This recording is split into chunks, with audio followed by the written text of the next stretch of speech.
What's happening, folks? Back with another reaction, back with the second installment in our journey through Beethoven's Ninth Symphony as performed by the Vienna Philharmonic Orchestra and conducted by Karl Bohm, recorded in 1977. And we're going to listen to one of my favorite movements in symphonic music overall. Now, I've mentioned my favorite symphony from Beethoven is his seventh, despite the fact that I think his ninth is the most celebrated and probably the most performed. The seventh is just genius from beginning to end. I will note that Beethoven himself said the seventh is one of the best works he ever composed, and I agree with the late great composer. But once again, the ninth, I think, is, in the modern day, probably the most appreciated and enjoyed among classical music fans, and in that regard, I think the fourth movement, with the Ode to Joy and the big choral section, is probably the most favored. But for me, the best movement in this symphony is the second, which is given the performance note by Beethoven, Molto Vivace, which I think means fast and lively. So yes, this is, again, a symphonic movement I put on the level of any of the movements in the seventh. It's really on that tier. And again, there's some movements from other symphonies, different composers, that I put in the same category. But this is really one of my favorite pieces of symphonic music, is what I mean to say. It is fast and lively, it's got fire, it's got energy. I have a number of CDs with the ninth over the years in my classical collection. One that I remember listening to a great deal, I believe, was performed by the Chicago Symphony Orchestra, conducted by Fritz Reiner. I thought the second movement in that performance was particularly powerful and enjoyable. So yes, again, I've had this compilation for a long time, but I don't think I've gone through it all, and I don't think I've heard this performance of the ninth before, so I'll be curious to hear what Bohm and the Vienna Philharmonic Orchestra do with it. So let's listen. This is their performance of Beethoven's Ninth Symphony, the second movement, which is given the designation Molto Vivace.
woodwinds, oof, starting the next iteration,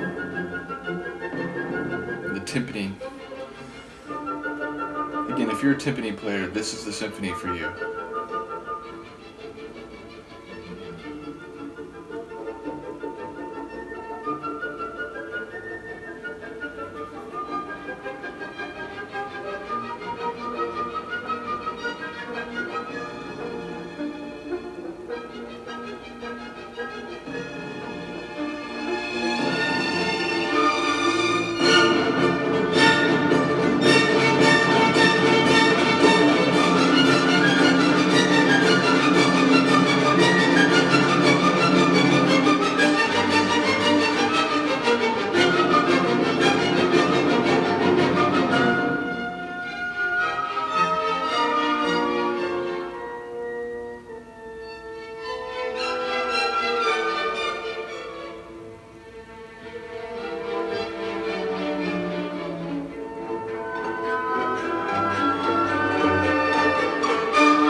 Just when you're wondering if it'll come back one more time.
tricks you at the end.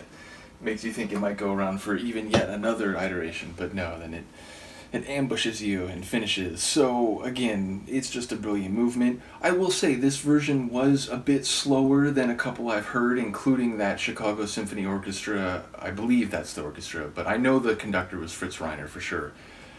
And that version had a bit more pace to it. Now again, production or performance notes from the composers, they're vague. Like, what is fast and vivacious? What is fast and lively? It depends on what the conductor interprets. It depends on how the artistic direction for the performance of a piece is considered. So I don't think it's necessarily inferior because it was a little slower, but because I have that frame of reference from an earlier performance that I heard many, many times and really enjoyed this movement in particular, it sounds a little slow to my ears, but still, I do love the fire of to me, the main section of the movement that keeps coming back, the big explosion of the strings with the timpani in the second half of it especially. So yeah, ultimately I think it's a very, very powerful performance. I do note that the woodwind stood out to me in the, let's say, more uplifting sounding interludes between those big explosions. So yes, there's a couple moments here where the movement stood out in different ways to me than it has in previous performances. In particular, I think the oboe, it just really had a couple moments where I was keying in on it more than perhaps I have in other versions of this movement.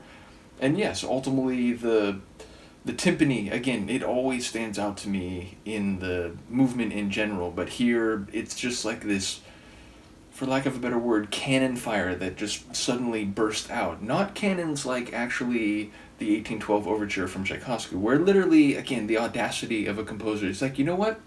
I'm going to put a cannon in the score. What do you think about that? But yes, it still has that powerful fire to it when you hear the boom boom, just the rocking timpani in the back. So ultimately a cool rendition of it. I'm looking forward, of course, to the fourth movement. I didn't mean to downgrade it when I spoke at the beginning of this movement, but again, for me, this is the real highlight of the symphony, even though I do love the fourth movement as well. I'm curious, I think it was at Jupiter Prime, there's someone who commented that they know a bit about the piece and have heard different versions of it, so I'm wondering how they might take this one. In any case, looking forward to the final two movements. Let me know what you think of this performance. I will see you next time. Peace.